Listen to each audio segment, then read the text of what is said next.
It is the year 1090 AD. William of Normandy, known to history as the Conqueror, has held the throne of England for many years. His reign is unchallenged, his rule secure, and so he looks to his neighbours in the north for further glory. The King of the Scots is but a child, and Norman armies ravage the borderlands for plunder and prestige. Far from this war of Christians upon Christians, the Great Crusade for the Holy Land has been called, and many of the noble lords of Christendom have answered the call, including many of King William's vassals, Duke Osulf of Bamburgh the first among them.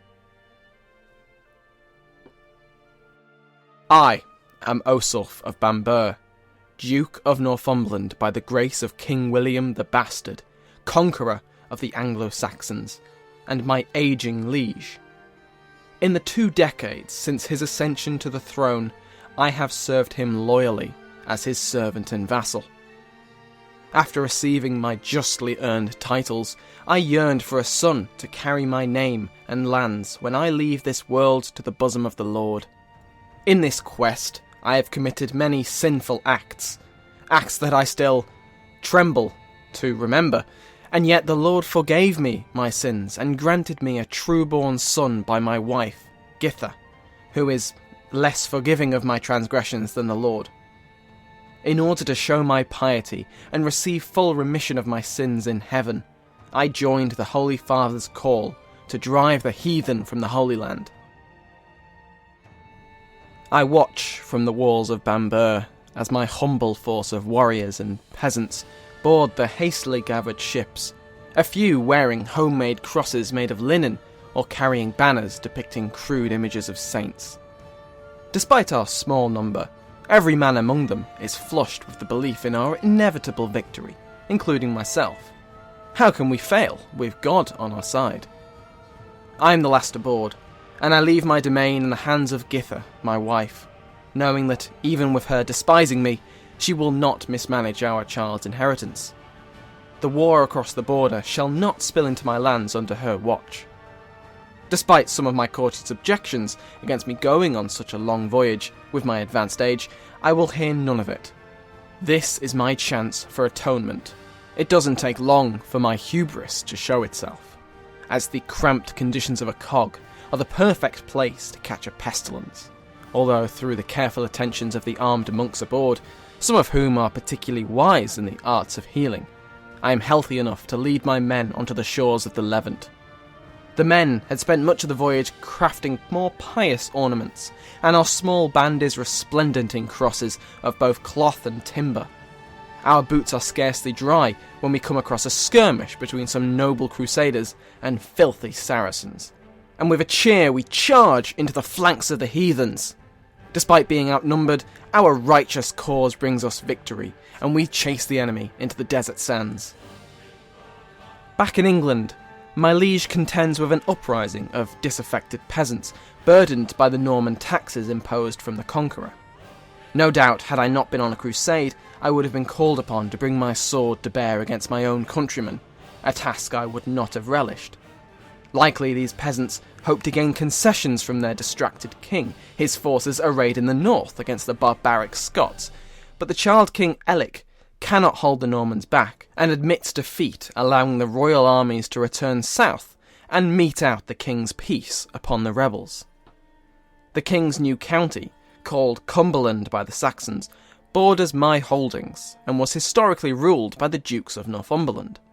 By rights, it should come to me, and so Gytha dispatches Bishop Sighelm to London to plead my case. In the Holy Land, we are emboldened by our initial victory, and each lord spreads his forces across the Palestinian coast, with my own marching onto the holy city itself, Jerusalem. Once there, a message for aid comes from the Crusaders besieging Ascalon, as a large force of Saracens has been reported advancing on their position. An identical message has been sent to Osulf, with the Christians there marching to assist. I do not expect my meagre numbers to change the outcome of the battle one way or the other, and so I order my men to keep the city besieged. The Battle of Ascalon is a slaughter, with the Crusaders being routed into the north. The victorious Saracens advance along the coast to meet the forces of the papacy, and this is a battle I cannot ignore. I order my men to lift the siege and race to assist the Italians. With Italian pikes and Saxon axes, we will hold the line. In England, the fool Duke Morcar is fully stripped of his titles by the conqueror, something he only has himself to blame, and the prosperous lands of York are now ruled directly by the king. My liege must now be burdened with the administration of this territory, and as much of it borders my own holdings, I hold out hope that he sees the wisdom of putting it in my care. Calamity. Despite our advantageous position, superior tactics, and our holy fervour, the Saracens have put us to flight. Manned fortresses and harrying scouts prevent us from falling back to more fertile land, and so we are forced deep into the dry lands of Mesopotamia. Even the ancient legions of Rome lost countless soldiers in these arid plains, so what hope do my weakened few have? Of course, I do not show my worries to the men, boldly ordering that we continue on, even as more of our number are ambushed when foraging, or when we make camp. In England, King William rewards the Balliol family for their service with the title of Duke of York, while he himself retains ownership of York itself. No matter, for the honour of the title would be valuable enough for most men. The new Duke Tybalt is surely content with his increase in rank. After months of marching through this god-forsaken desert, our column of weary and broken men is finally set upon by the greater numbers of the Saracens. I attempt to form my soldiers into an order of battle before the onslaught comes, but it is not enough.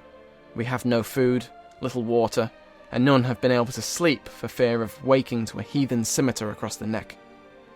As I watch men that I have fought beside, ate beside, who have followed me into this bleak land, as I watch them be cut down on either side of me, I have an idea.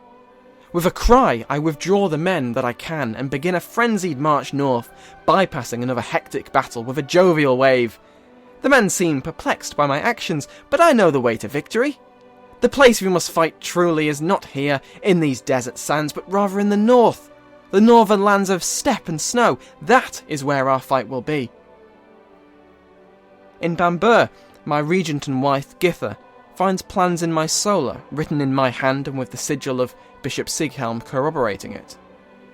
They are the papers to legitimise my daughter, Agatha, born from the union of myself and the serving girl, Aetheled, and betrothed to the Vasilevs Manual of the Greeks, an act that would publicly dishonour herself and our true-born children. She would later tell me that she had been ready to throw the parchment into the fire, but even in her fury, she could see the sense in having the Bamburgh name tied to the emperors of the East. She was still displeased with me, to say the least. Sending the papers to London for the King's review, she also dispatched a carefully written missive to King William, flattering him and highlighting my Crusader zeal, and humbly requesting to assist him in the management of his expanded domain. This attempt was not successful. As we travel through a mountainous and plague-ridden land, some of the men question why the Holy Land is so far away from the rest of the Crusaders. I point out that the towns we pass are Christian, and so we are on the right path. Every day I think I see less cooking fires, and our column is slightly shorter, but I must be seeing things in my old age. In April 1093, the conqueror himself, William de Normandy, passed into the arms of the Lord at the age of 66. His son Robert takes the throne, while his brothers become powerful lords in their own right. A dangerous time to be sure, but I know none of this, as I'm fending off scouting parties from the Cumans as we continue our way north to the Holy Land. In November of this year, as my men trudge through the snows as high as their waists, we reach a cold sea. I make the order to camp, greatly confused. What happened to Jerusalem? Did it sink? Was there a terrible flood? Or was I wrong the whole time? As we make camp on the cliff, I'm sure I see a few men trying to slip away, but then a cry goes up. Ships have been spotted, flying the colours of my house. God be good, this is surely a sign. The fleet send a party to shore and ask them how they found us.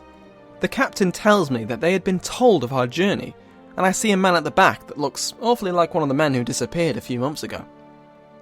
The fleet had been sailing up and down the Baltic coast looking for us, and they were here to take us home. I laughed and said that the Crusade was still to be fought. We were not going home until the Holy Land was recovered for Christendom. The captain seemed less than confident about that claim, and I heard mumblings from the ranks of soldiers that were tired of marching. "Of course, my lord, the Holy Land must be reclaimed. Let us give you safe passage to Osulf," the captain said, all of a sudden smiling widely and nodding his head rapidly. I happily boarded, and found that once in my cabin I was unable to get the door unstuck. The captain shouted through the door that a carpenter would be sent for shortly, but the man never appeared. Servants seemed to get the door open easily enough when they brought food and drink, but the cursed thing was jammed again when I tried. At the beginning of 1094, our fleet docked in Bamburgh where we had left so long ago. The captain entered my cabin, proudly saying that a carpenter had been found, but that we needed to restock before we set sail for the Levant again. And might he suggest visiting my family? When I later looked out over the water, I could not see any of the fleet. I put it down to needing to resupply further afield, and thought nothing of it, before turning around to find that my army had also vanished. There was a feast awaiting my return, but I took ill after the third course and rushed to my chambers. My skin feels like burning pitch, and I collapse on the floor of the balcony as I tried to cool myself down in the cold night air. As my guests go to leave, the castle courtyard echoes with the sound of a wild animal screaming to the sky, and yet is unsettlingly human. My steward offers members of the castle garrison to provide an escort for the journey home. After all, there are wolves on the road.